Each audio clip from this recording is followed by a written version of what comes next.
नमस्कार दोस्तों।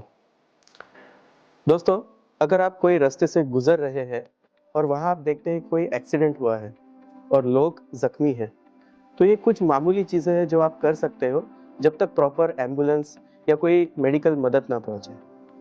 सबसे पहले तो आपने देखना है कि जिन व्यक्ति का अपघात हुआ है, वो व्यक्ति सांस ले रहा है कि नहीं, उसकी पल्स आपको फील हो रही है या नहीं, पेशेंट जागी है, वो आपसे बात कर पा रहा है या नहीं।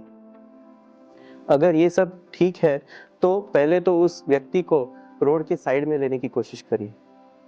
एक तो जो एक्सीडेंट हुआ है उसमें जलता मलबा हो सकता है, आने जाने वाली दूसरी गाड़ियाँ हो सकती है जिससे कि और इंजरी हो सकती है उस पर्सन को और आपको भी। तो रोड के साइड पर उनको लेके आइए।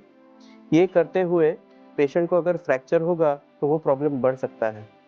अगर संभव हो तो किसी हार्ड सरफेस का यूज़ करके उस पर्सन को उस पर लिटा के फिर उसको घसीटते हुए रोड के साइड पर लाइए। पर जनरली ऐसा कुछ मिलता नहीं है, तो एटलीस्ट धीमे धीमे मूवमेंट करिए। बहुत सडन जर्की मूवमेंट से, झटके से पेशेंट को बाजू में न लाए। ये होने पर उसके शरीर की तपासनी करें। शरीर पर आपने ये देखना है कि कोई भी प्रकार का जख्म जहाँ से ब्लीडिंग अगर हो रहा हो, उस ब्लीडिंग को बंद करने के लिए आप किसी भी साफ कपड़े का या रुमाल का इस्तेमाल कर सकते हैं। उस रुमाल से, कपड़े से उसके ऊपर आप 4 से 5 मिनट तक प्रेशर बनाए रखें। जनरली ये प्रेशर से ब्लीडिंग बंद हो जाता है। अगर हाथ या पैर पर ब्लीडिंग हो रहा हो, तो उसके थोड़े ऊपर इस रुमाल को लपेट के आप बांध सकते हैं, ताकि प्रेशर से ब्लीडिंग बंद हो जाए।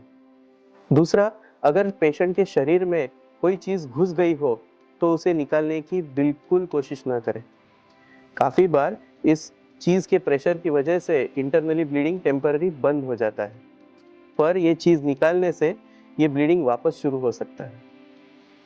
तीसरी चीज़, अगर पेशेंट बेहोश है, तो उसको एक करवट पर मोड़ लें।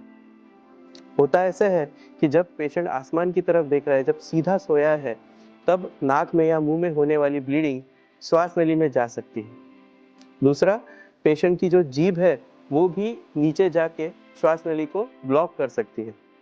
उससे पेशेंट की जान को जोखिम रहता है। अगर आप पेशेंट को करवट पे मोड़ लेते हैं, तो ये ब्लीडिंग बाहर की तरफ होगी, जीभ बाहर की तरफ नीचे गिरेगी और उस वजह से पेशेंट का एयरवे कॉम्प्रोमाइज नहीं होगा, वो सांस ले पाएगा। ये सब करने के बाद उस पर्सन के वॉलेट से उसका आइडेंटिफिकेशन, उसका कॉन्टैक्ट डिटेल जानने की कोशिश करिए। आपके आजू-बाजू में जो परिसर है, उसको पहचानने की कोशिश करिए।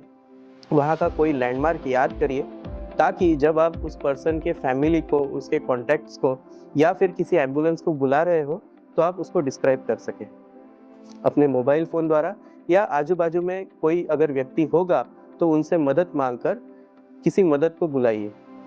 भले वो एम्बुलेंस हो या पर्सन का फैमिली या कॉन्टैक्ट। ये सब करने के बाद बाकी जो व्यक्ति जिनका अपघात हुआ हो, उनको भी सिमिलरली मदद करें।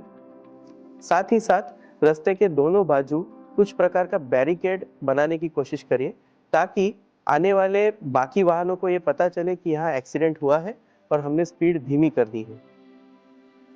ये सब करते-करते जनरली मदद पहुंच जाएगी और उस समय तक अगर आप उस पर्सन के साथ मौजूद रहते हैं, तो आपने आधा काम ऑलरेडी कर दिया है। उसके बाद निश्चित आप अपने-अपने काम पर निकल सकते हैं। Thank you.